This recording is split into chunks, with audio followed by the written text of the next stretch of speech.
Have you ever noticed the more time you start spending time by yourself, the more you start to change? But not necessarily in a bad way. I think social media, for me personally, made it worse because I would see people that went from my school, I would see people from my school go out having fun, and plus seeing all these big influencers having big groups of friends and having the time of their life generally did affect me in some other way.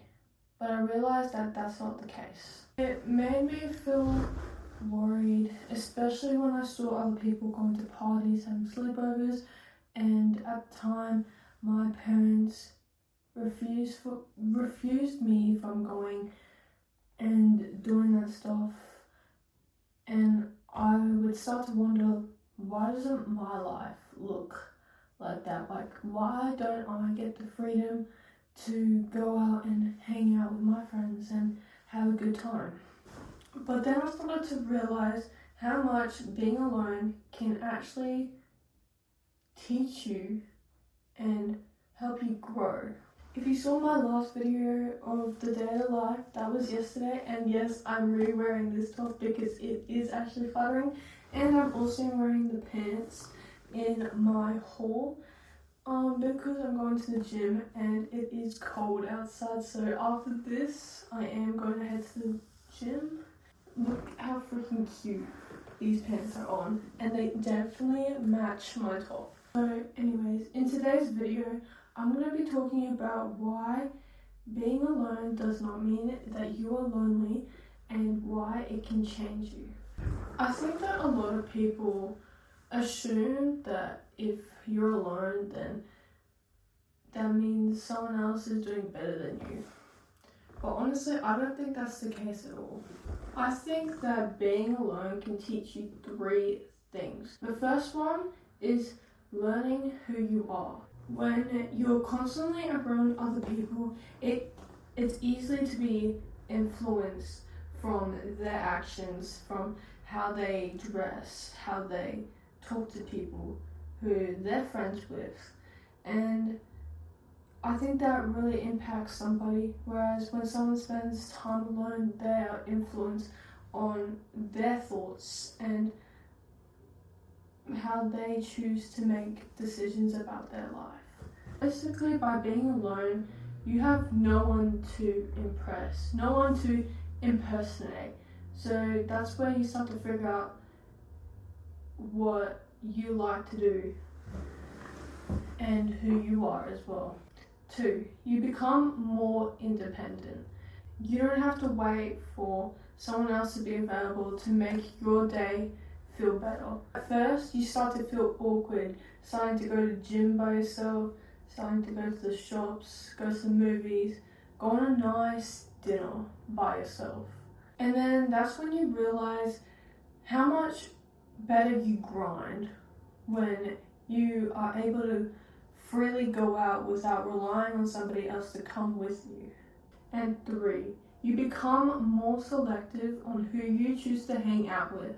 When you're scared of being alone, you're more likely to hold on to people who are most likely not good for you. Whereas someone who's not so scared of being by themselves can see that this person's not good for me, meaning I can cut them off and I'm okay to be alone instead of hanging out with someone who shames me or embarrasses me or makes me feel like I'm not a person. And in this episode, I don't want people to think that being alone is amazing, because there's definitely been times for me where I wish there was more people around me. I wish there was people who could support me and give me advice when I need it or support when I need it, and have someone to hang out with. Obviously, I tried to call 2 people. They both cancelled on me to go to the gym. But I just know that I'll probably work better at the gym by myself than hanging out with them, because I love to yap and it distracts me from, using that time to work on myself. And all this extra time gets wasted. This time is precious to me because I don't have a lot of time for myself.